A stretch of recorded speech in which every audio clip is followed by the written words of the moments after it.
to really come back to having an open heart, to live wholeheartedly. It is a process of starting to break down all of those illusions, right? The ego has a tendency it likes to keep us safe and small. By doing so, it keeps us limited. To be wholehearted is to come back to trusting your heart over and over again. It's not lying to you. It's never going to mislead you because Mm. it is the direct voice of your soul speaking to what you are supposed to be doing here while you are in this incarnation.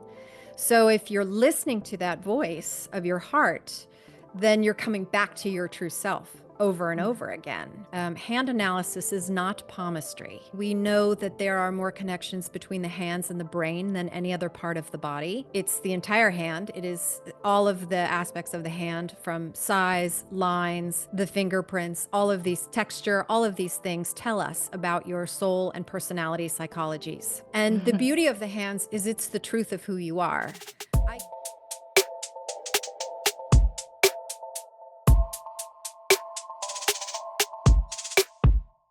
Welcome back to our show, Empower Your Life. I'm your host, 𝗬𝗪, and also here to guide and help you tune into your authentic voice or reconnecting with your authentic voice.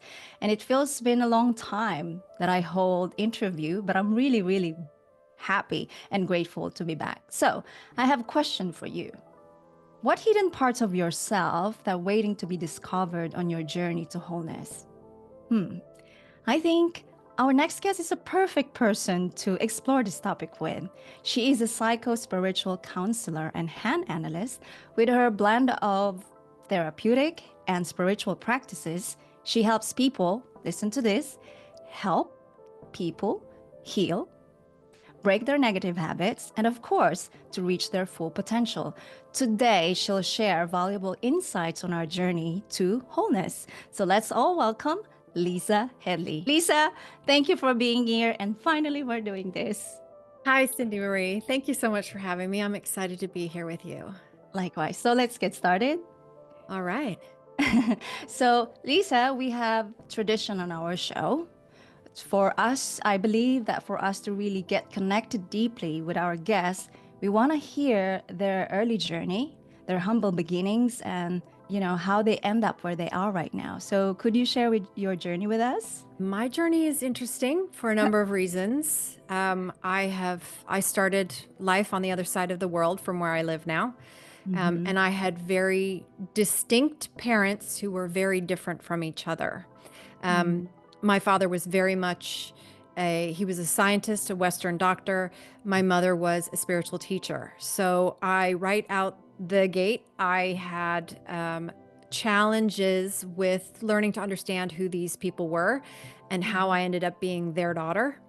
And this really sparked an interest in human nature and consciousness from a very early age. I don't remember a time where I wasn't sort of watching human behavior and being interested in the machinations of what people were doing and why they were doing them. And this only proved to sort of help me realize my potential, which was always, it was written before I came, right? We could say that I do what I do because I was meant to do it. I'm here for this purpose.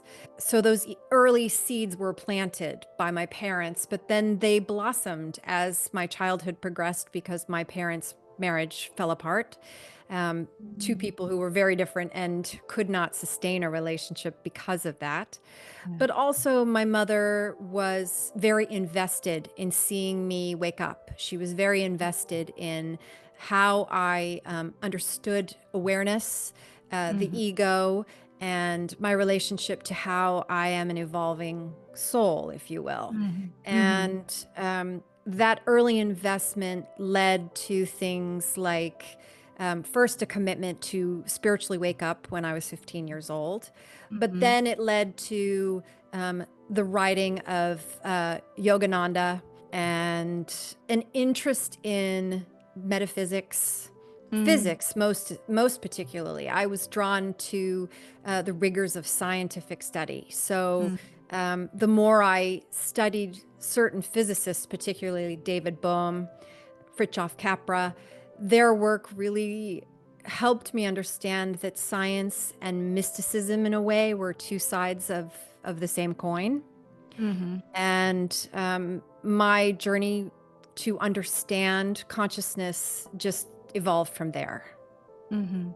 Yeah, I mean, I remember when we first exchanged our journey or our stories, I'm like, wow. I always find it very fascinating when people at young age, they have already sort of curious and stepping into that, especially at young age, because I think that could be scary. And especially even when you get matured or adult, it still gets scary. So thank you for sharing that. And I think at this point of time, we are in a place of helping other people as well to give themselves permission that I think what I'm hearing from you and what I'm experiencing in this journey is that it takes a lot of boldness and courage to step into this. I told you that before we jump into this call, I was listening to this particular 1212, and the word, I don't know, for many people might find it a little bit too much, but we are all having these gifts for what you're having. It's a matter of our choice and commitment to take that, because it's not going to be, it's not a privilege, but it's more about a gift that we have all purpose to live, right? And this is why I'm super excited for us to dive in, for people to understand what you're doing. And the title of this episode, Lisa, it's, Hands of the Heart, A Journey to Wholeness.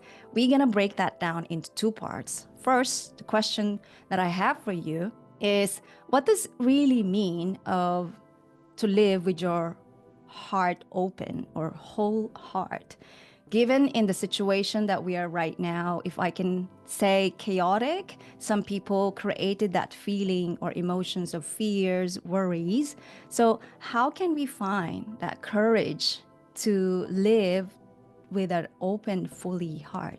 There's a lot to unpack in that question, but This is the time. rather than getting into all of this psychological background with, the ego versus the heart and who's in charge, to really come back to having an open heart to live wholeheartedly, if you will. Yeah.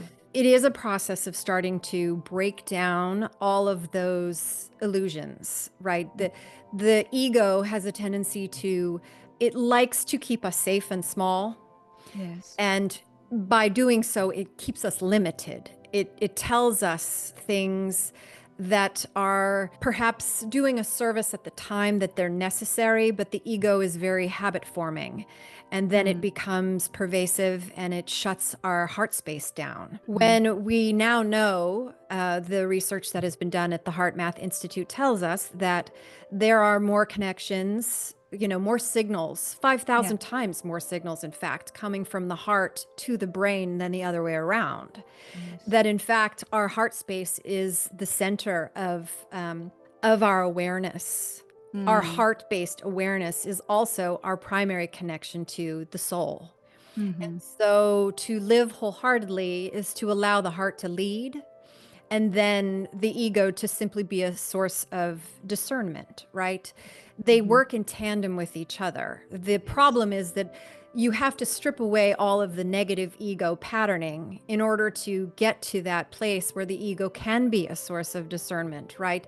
The heart can say, oh, I want to move forward with this in my life. And the ego says, yes, let's be strategic about how we do that, right? It steps in to help us move things in the material realm. The heart holds all things possible, but you also have to be discerning about when to leap, right? The heart will have you go right now. The ego's like, all right, we're going to go, but we're going to be careful about how we go. We want to be, we want to remember we still live in a material reality.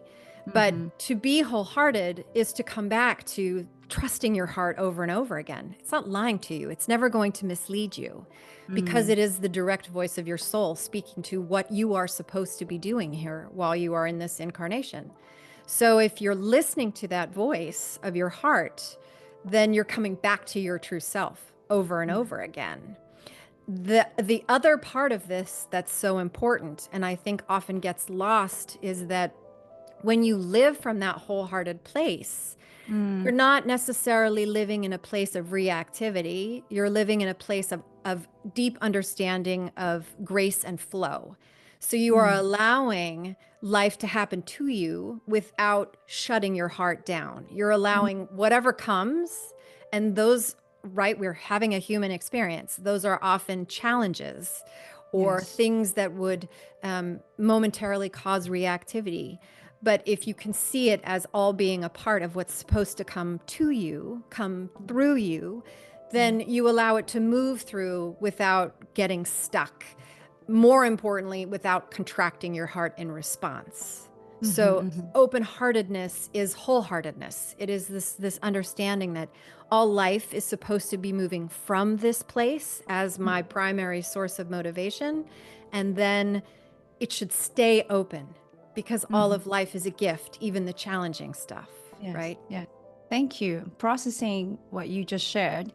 And basically, I think what many people get challenged into expressing or live wholeheartedly, it sees as a weakness, and I believe we are on this journey together to bring that awareness that when we open our heart wholeheartedly, basically we're giving ourselves permission not only to express that we are all interconnected, that it is safe, but also expressing to other that it is safe. It's not only me that I can do it, but you can also do. And that, I think that's the reason why before it can be more challenging for people, because we don't have much accessibility when it comes to resources, tools, and people like you. So I'm super curious. This is just on top of my head right now. Like right now, listening, and I believe that people still holding that space of being. I think that what's coming into my mind is the vulnerability from that when you live wholeheartedly. What are your thoughts on that when it comes to live wholeheartedly equivalent to vulnerability? That's such a good question. And it's one that I grappled with for a long time, because my mother, part of what my mother taught as a spiritual teacher was that vulnerability was a strength. And I remember her telling me this pretty early on. I was probably still a teenager when she first started saying this to me. And I remember thinking, you have to be crazy. That is absolutely a bonkers concept. But she was actually right. And what I've learned is that the more open-hearted you are, the more capable you are to feel. And when you can feel things that are, awe, wonder, right? Things that genuinely leave you awestruck, breath, captured in your chest, and you think, wow, this is what it feels like to be alive. This aliveness is a quality of open-heartedness. And you start to, when you can feel that much and it doesn't break you, right? And the same is true for the opposite end of the spectrum, something that is so heart-crushing, so heart-wrenching that you think you're going to die. But you discover that you can move through it. You can gain something from it. That depth of feeling tells you something, right? It tells you you're alive. Whether it's on the end of the spectrum that is joyful or the end of the spectrum that is terrifying, we want to be on the joyful end of the spectrum way more. But I think life experience, especially the challenging stuff, teaches us that we are going to survive. On the flip side of something that's horrible and difficult, we learn, oh, look at that, I got through it, and I'm stronger for it, right? And then the fear starts to drop away. The more you have these experiences, the more you realize, oh, I can walk through the fire, and on the other side of this, I feel so much more, and I want to feel so much more, right?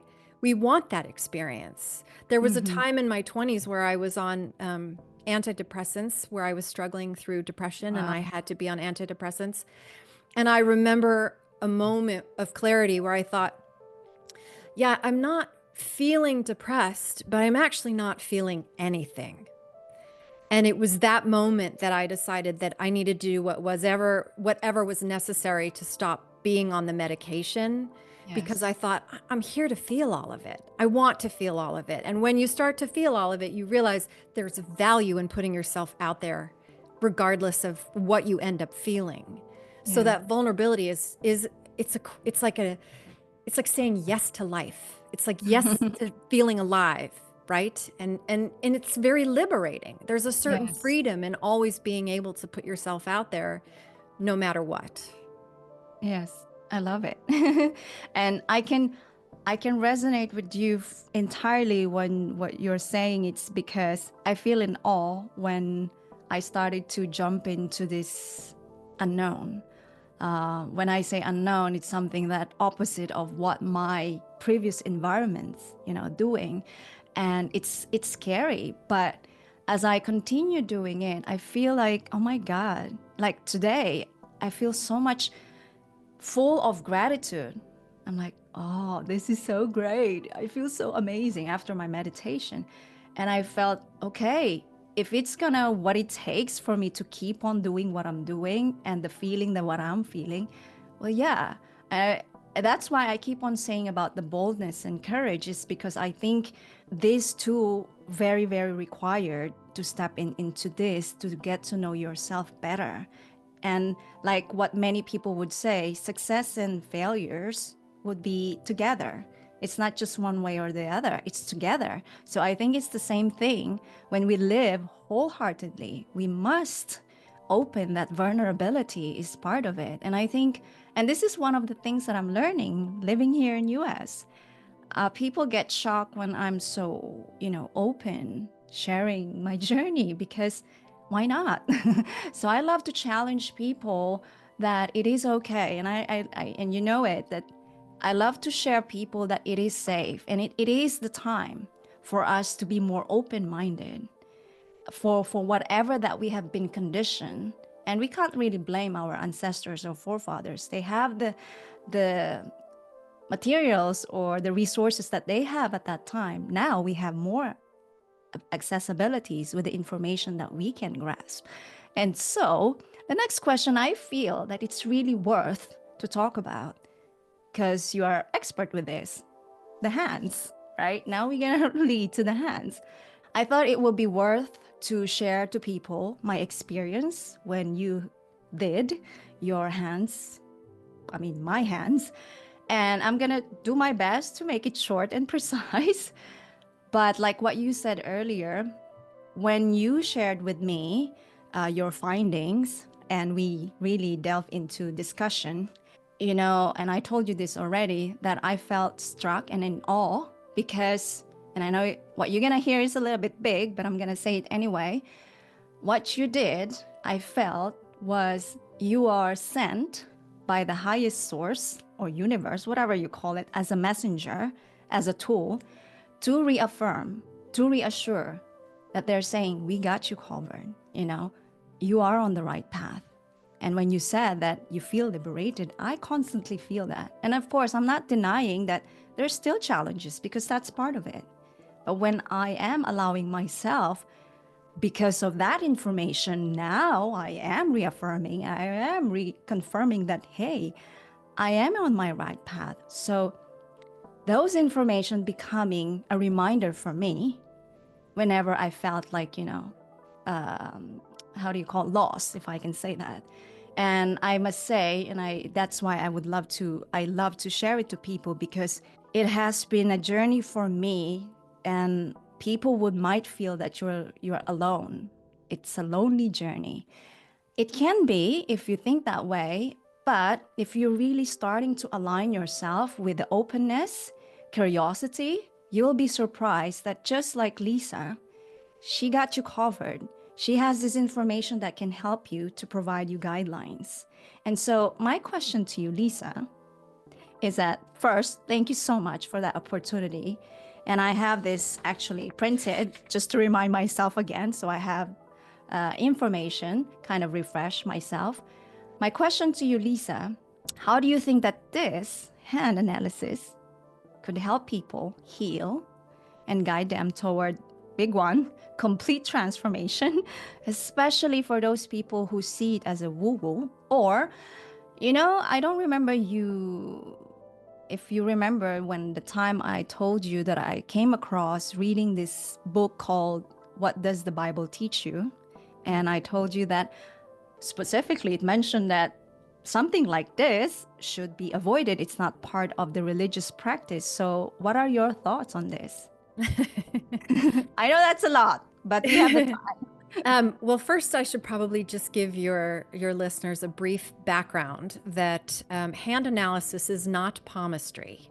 So I don't make predictions about your future. I can see patterns in the hands which you may be repeating, but that's different because you could have already done work around them and cleared them up, right? So it's not palmistry. We know that there are more connections between the hands and the brain than any other part of the body.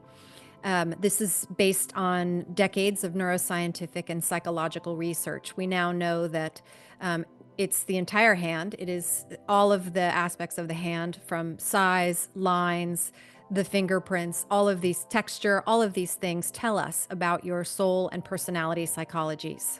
So the hands give us a window into where you have been and why you have incarnated. So when we look at the soul psychology, we are looking at the life schools, the purpose, and the lessons.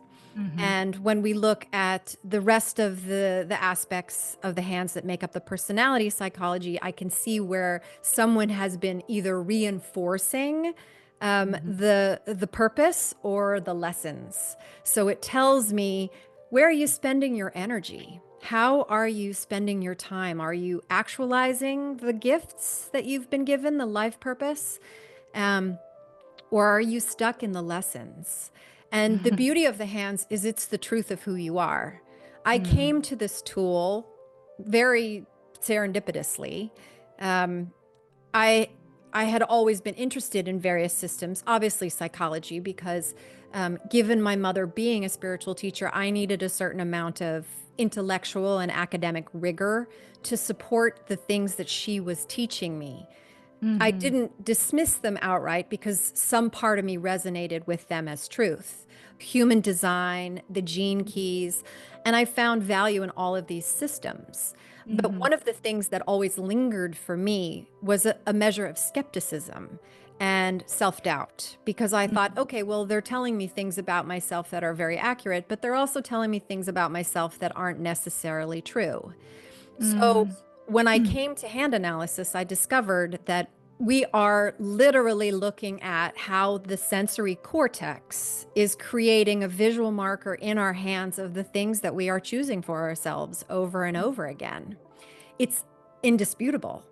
And when I had my hand read, and I was even skeptical the first time I had it read and I thought, that seems pretty accurate. I think it's pretty accurate. And so I had it done again by another master hand analyst.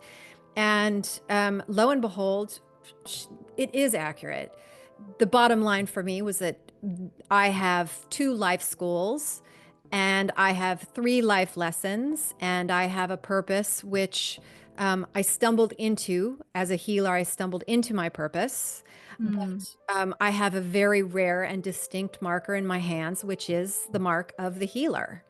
So for me, because one of my life lessons is self-doubt, here we see why I had needed all the rigor to try and feel like I could stand on solid ground. It made sense when I was told that, one of my life lessons was self-doubt, that I will always grapple with self-doubt.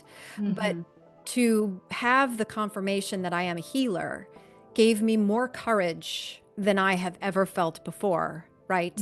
And this is the beautiful thing that I love about the hands. It's the truth of who you are. It's not necessarily a good or a bad thing. I don't like to use those labels. I like to look at it as these are the gifts and these are the challenges, and awareness is everything, right? If you have the awareness, then you can overcome the challenges with consistency, and you can empower all of those gifts.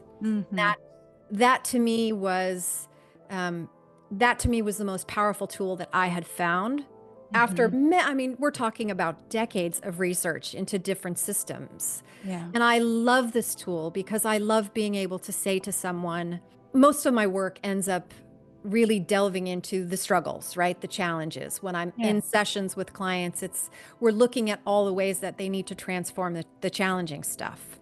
Yeah. And that can take many sessions. It doesn't now that I have hand analysis. I can see where the challenges are without needing a backstory, which is Mm. relieves a lot of time in the healing process. But Mm. I love that I can go straight into a first session with the client and say, hey, I see your strengths.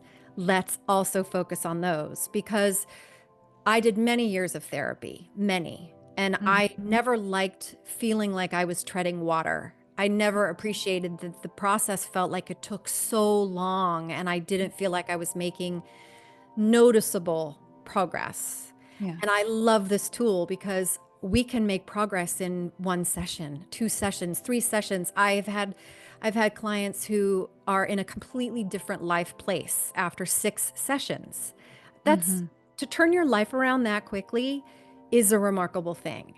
Yes. And that's what I love about it. That's why hand analysis to me feels special. It Mhm. feels very distinct from other tools because it's the truth of what your brain has been doing, what it's been up Yeah. to. It's in your hands, right? Yeah.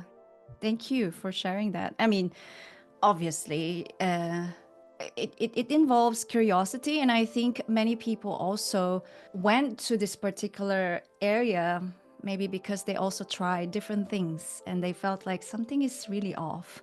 And you've gone through with all of these things for many, many years. And I have told you many times that I wish I have started that early.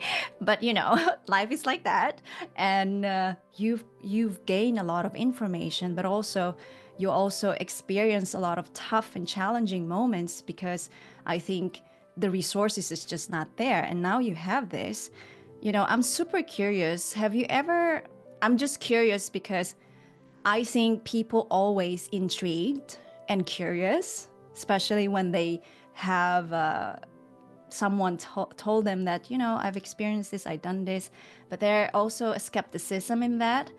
And what did you, or I lost my question, but the question that I want to ask you is that, oh yes, when they actually allowed themselves to go for a first session and let their hands be read, and they have this happen that they felt overwhelmed because, for example, for me, if I don't know, if I am not where I am right now, it's like, wow, you are an amazing woman. You have all of these things, and yet you're far, far away. And I just felt like maybe some people actually would feel overwhelmed. So how actually are you handling that when they Yes. say, I think this is way. So yeah, I'm Yes, it's curious. absolutely true. I mean, there are people who won't even let me look at their hands because they're scared. When I tell people that I do hand analysis, there are those who, will readily shove their hands in my face and want to know immediately what their hands say. And then there are those who will sit on their hands and say never, right? And I admit that I look at hands all the time. People who speak with their hands, which I have a tendency to do myself, but I notice celebrities on TV. I will pause the TV to look at hands because I'm always curious Yeah. what motivates these people to do the things that they do. Um, this is the beauty of this tool, I think, is that I'm a learning too, right? We are all teachers and we are all students. And so when you talk about, how far you are on this journey versus, how many decades I have been studying or that kind of thing, I just got an earlier start. There really is nothing more to it than that, right? And I can understand the fear because I've had the fear, right? I've been there. There was a time in my life where, especially when I was a teenager or in my early 20s, where my mother would push me towards looking at a part of myself, and I would be very petulant and kind of turn away, and I'd throw a Yes. tantrum and, wouldn't talk to her for 3 days or what have you. Wow. But the bottom line is that the truth will set you free. It Yes. always does. So the more you lean into what's uncomfortable, the quicker you process your way through it and out of it, right? The only way out is through. But I understand a measure of skepticism and fear, and that's one of those things that's very important to navigate in a session, one-on-one. I don't like to move too fast. I prefer to kind of get a reading on how a client is, how certain information is landing, especially where we're looking at challenging things, right? When I can see that there's probably, because I can see things like physical abuse in a family can show up in the hands, and Mm-hmm. to say, I see this. And I don't, I always ask, does this resonate with you? Is this a challenge that you have looked at yet?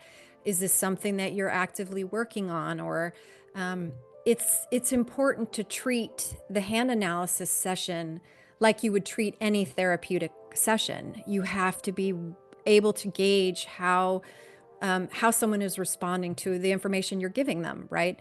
I've had people say, they've shared their hands, but then when I've tried to give them the reading, they've said, is it bad? Is it bad? They kept saying, is it bad?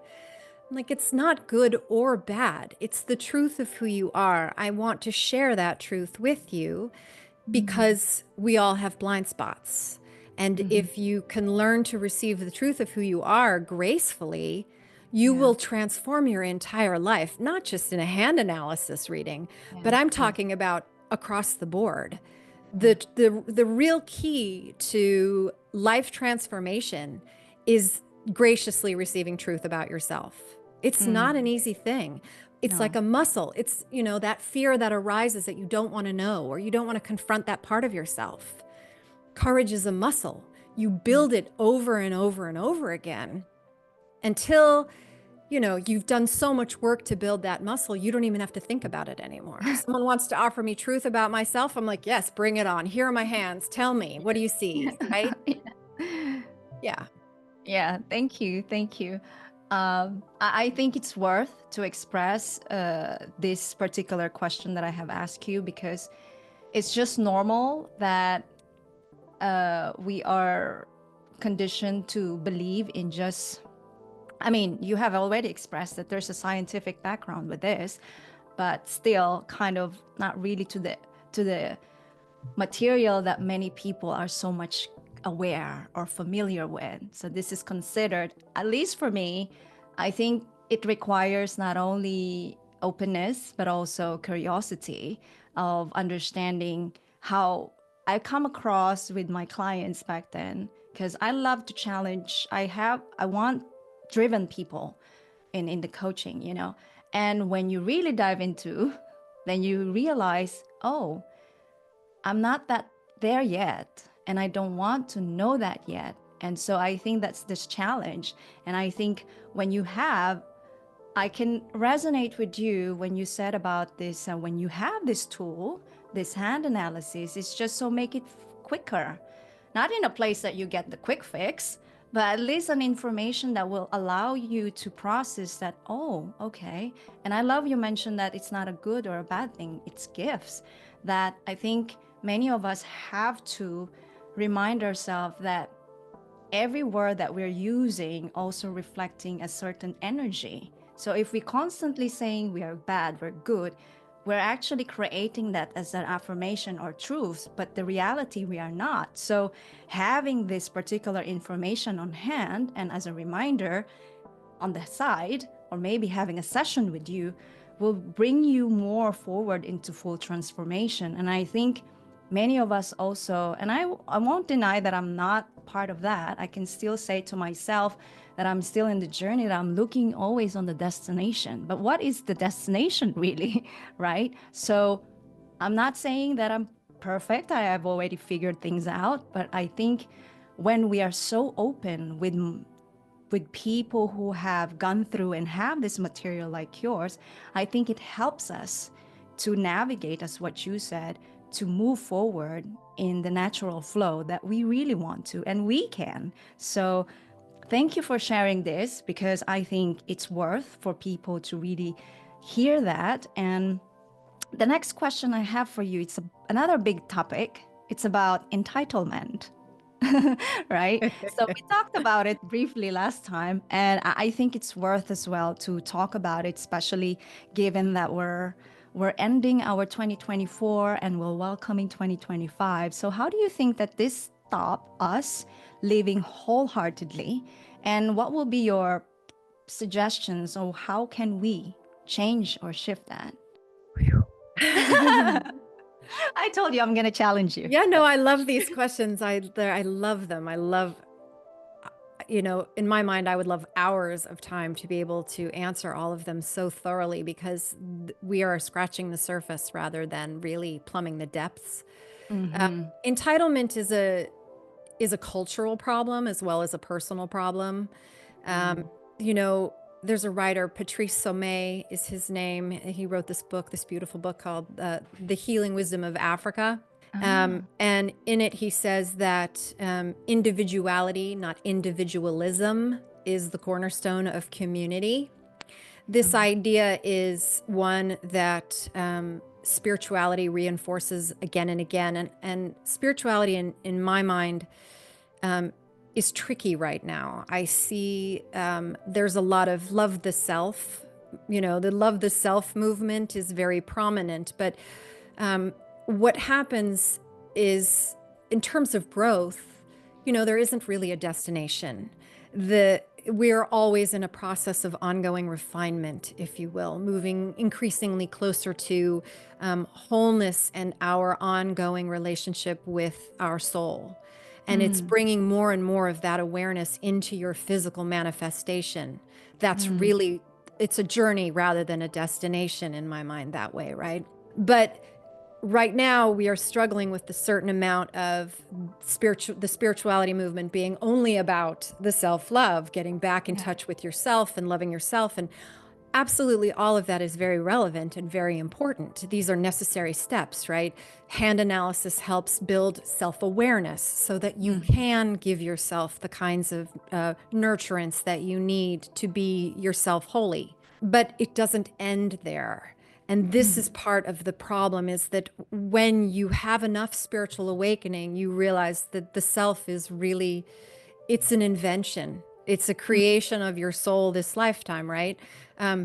I don't know if your listeners follow Jim Carrey, know who he is. I'm sure everyone knows who Jim Carrey is, the actor, right? Yes. I'm not on Instagram, but at some point, someone sent me one of his Insta pictures or some such thing, and said, "This sounds like you." And he had said something to the effect of, I'm not going to be able to do this verbatim, I don't think, but he said, instead of being Jim having an experience of the universe, I am the universe having an experience as Jim, right? That you have chosen this lifetime to have a particular unique experience, but that experience is creating an expansion in consciousness for everybody, for the entire universe. And we know from quantum physics, I mean, even very recently, this has been confirmed through quantum physics, that consciousness at the quantum level connects to everything. That and David Bohm talked about this in his book, Wholeness and the Implicate Order, that consciousness is the fundamental level. It is the ground of the universe, right? So we are all constantly contributing to that. Now, if you come back to entitlement, what exactly do you think you are entitled to? You're entitled perhaps to your particular unique experience, but that experience continues to exist in service to the whole at all times. It doesn't make you better than anyone else. It makes you a key facet of a much larger diamond, right? So shine brightly and contribute to the brilliance of the whole, instead of seeing yourself as the primary and only reason to exist, right? And entitlement is tricky, because it is the foundation of entitlement is the ego. And more than anything, entitlement usually speaks to some deficiency around the kinds of care that we received as children.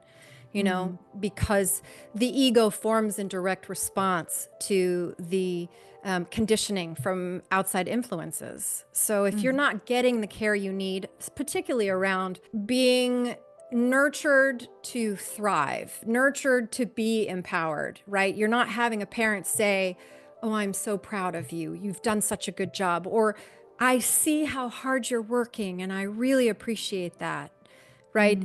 Entitlement is fostered because we're not getting the kinds of positive reinforcement that we need. So then we go on to project that to that expectation to the outside world that somehow those unmet needs are going to be fulfilled for us in other ways. And it's really an injustice to do that. It's really, you don't do a service to anyone by projecting your entitlement on them. But that's a problem culturally, right? It's a me first culture. So until that shifts, I'm not sure if anything changes. Excuse me.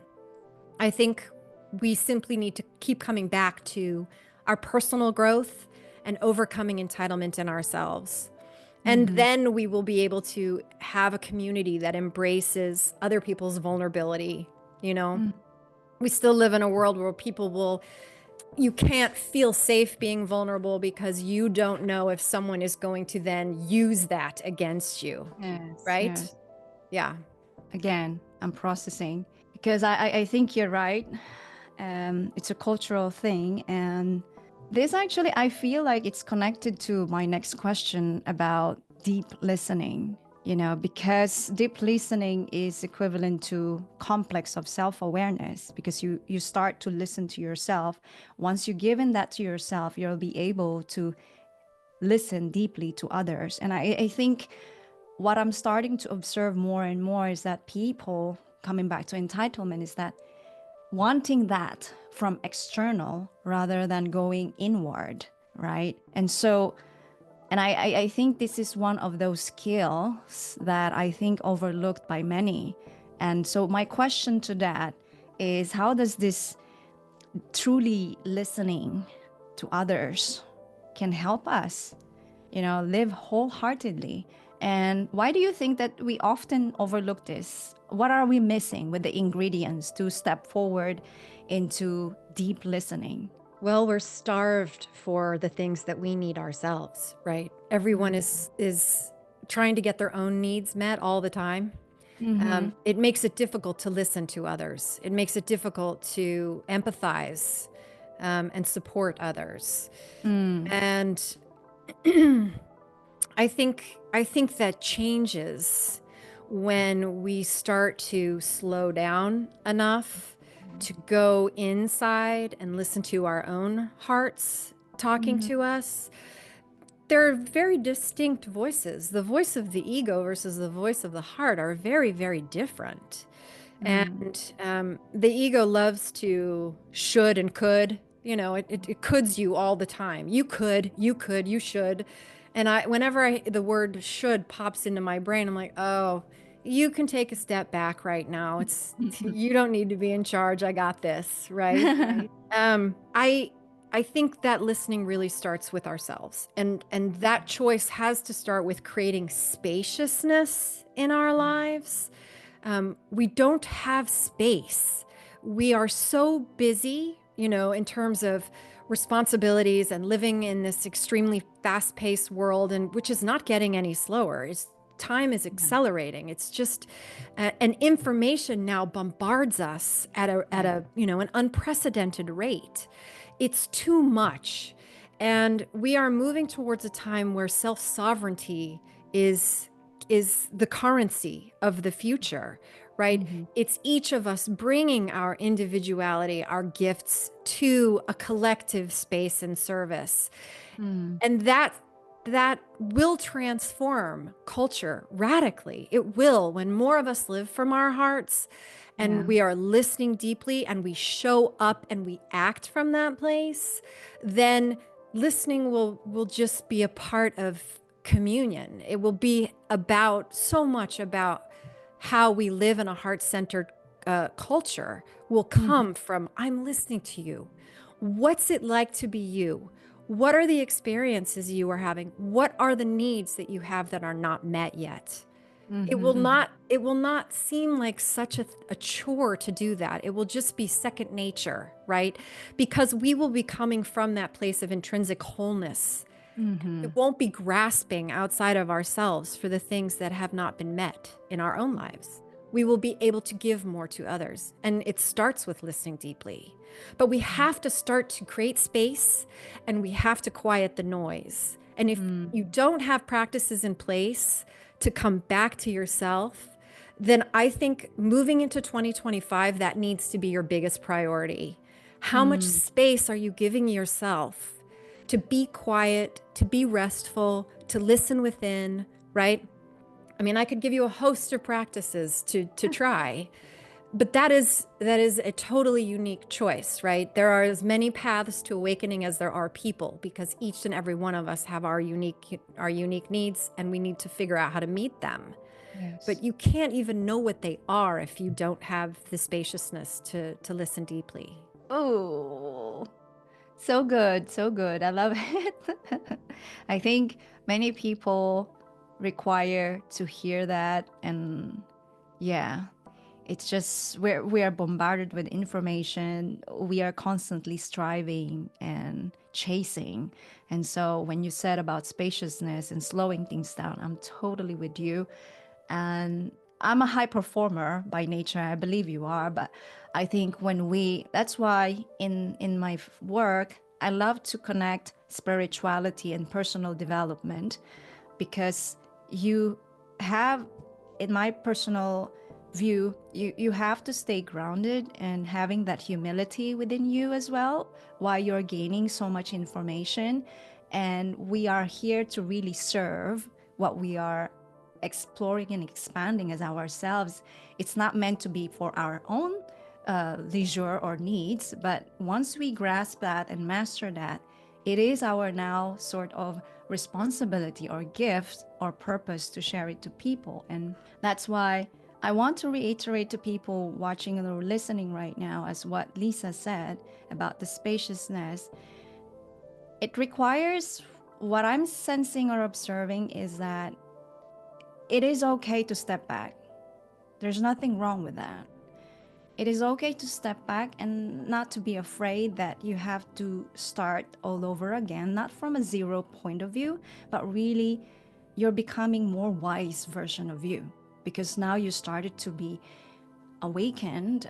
I don't know the other term that people won't find it like such a woo-woo term, but you are starting to wake up yourself from who you've been sleeping, because you have everything you've got to be the full potential of yourself. It's just that, we have been so conditioned to repress and suppress that.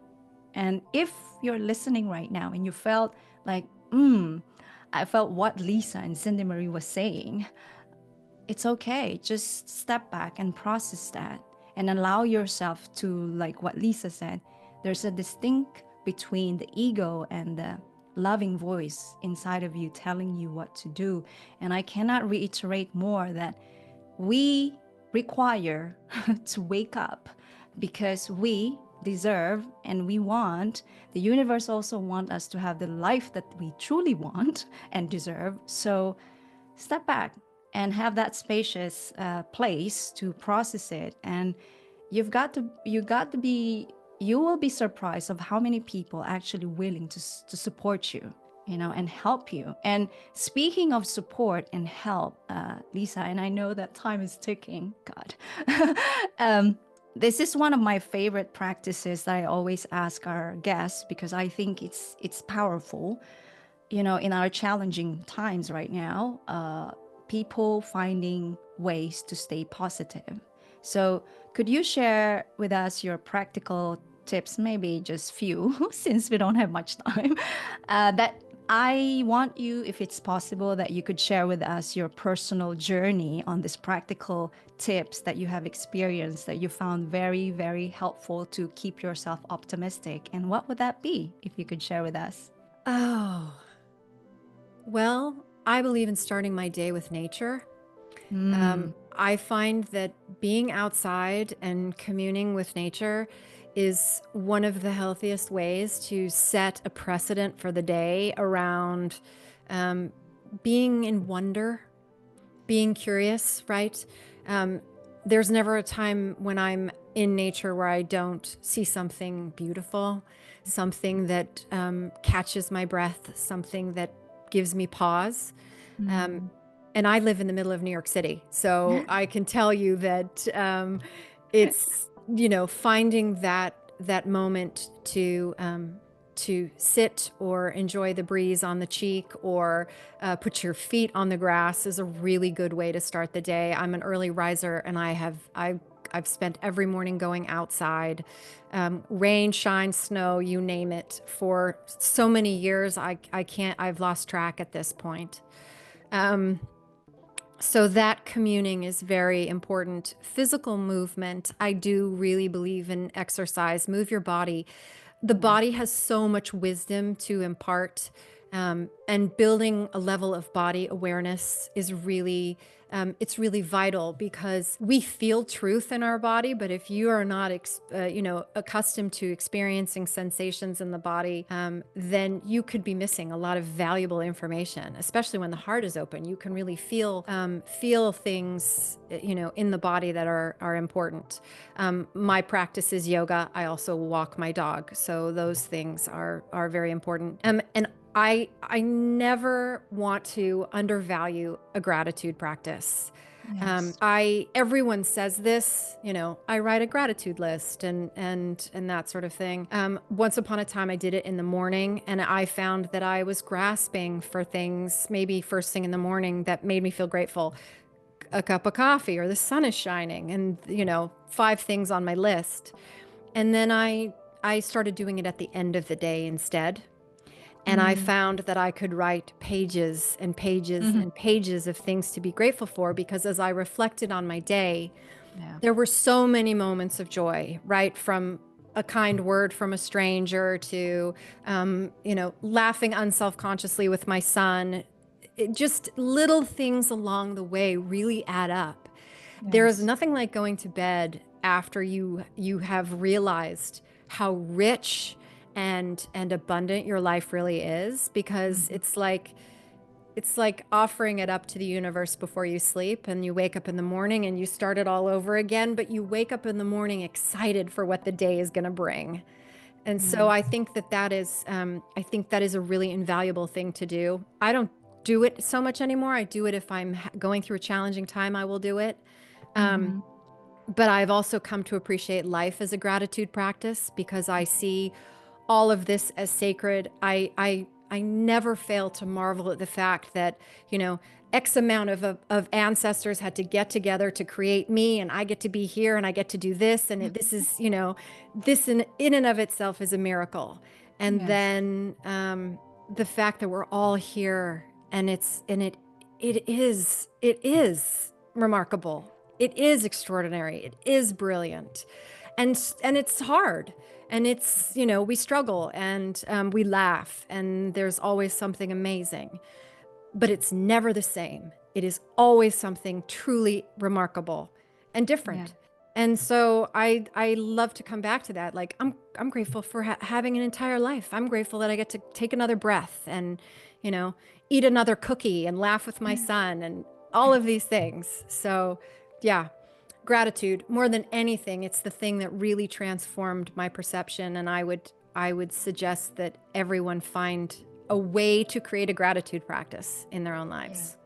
Yeah. Thank you. And I think I want to double and triple that with the gratitude, and so many things that were similar. I'm also early riser, so I love to spend time with the nature and appreciating life. I love to appreciate even small things. I actually appreciate more small things. So we have this practice with my husband, and I always challenge him before we go to bed. 3 new things that you're grateful for,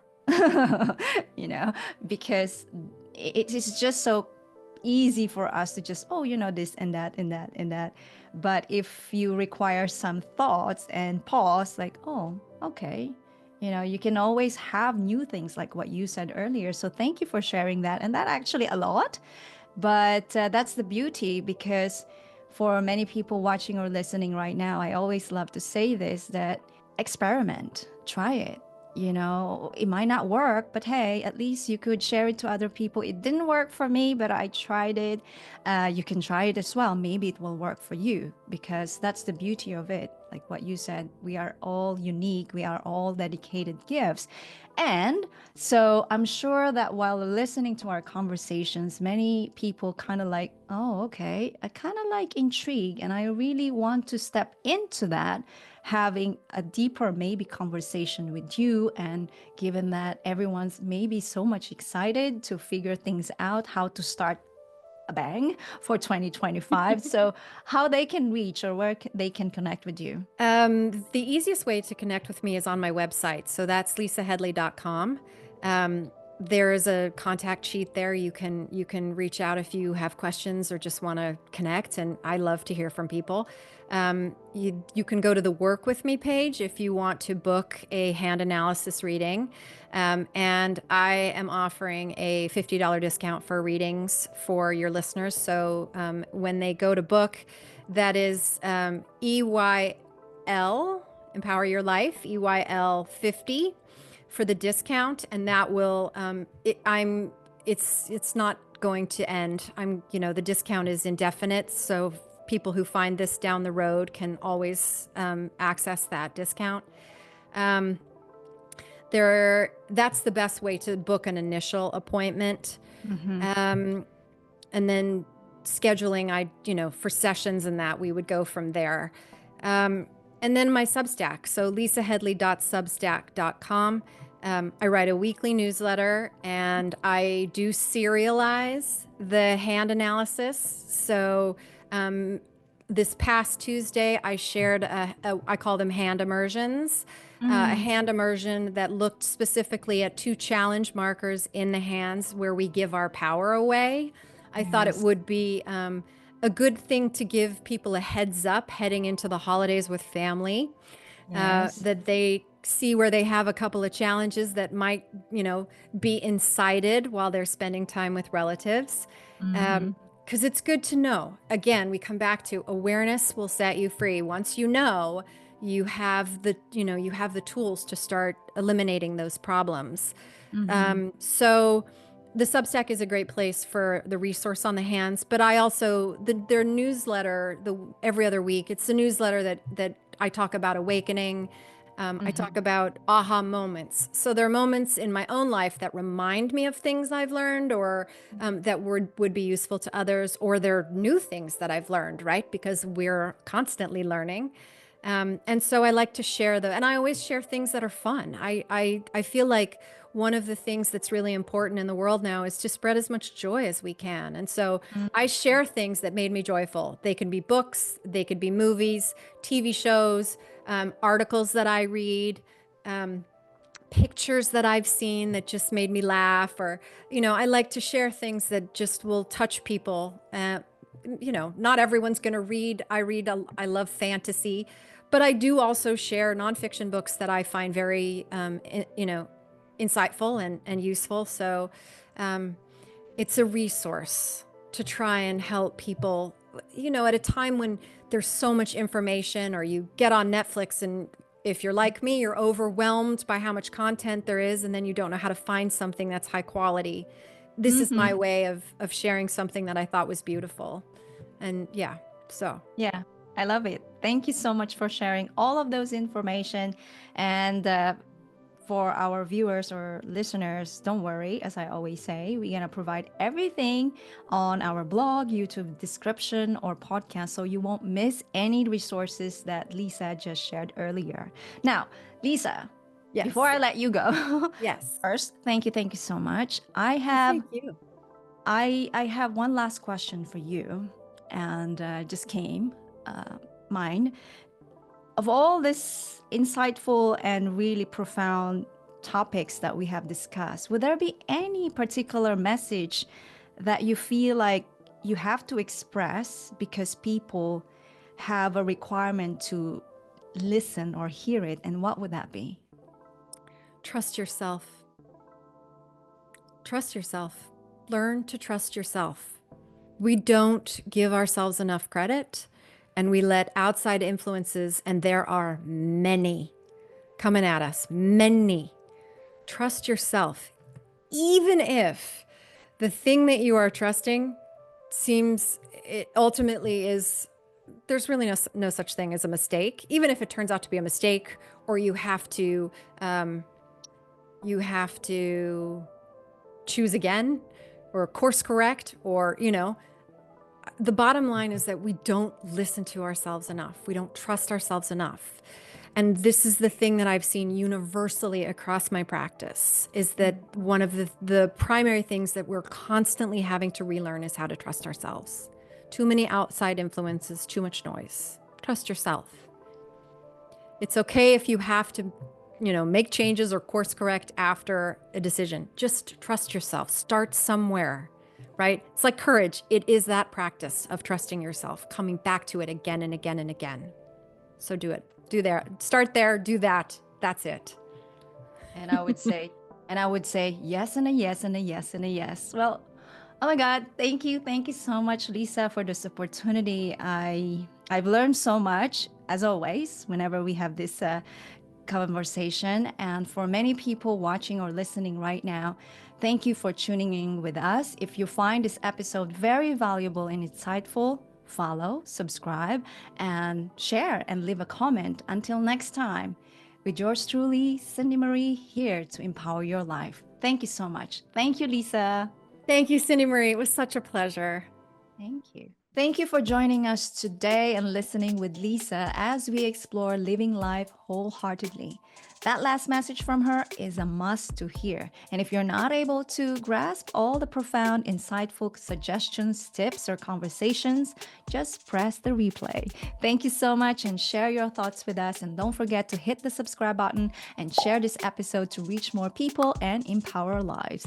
Follow our podcast, leave a review to help our show grow. Until next time, stay optimistic, stay curious, and believe in yourself. You've got what it takes to pursue your dreams and make a positive impact. Keep going and be unstoppable.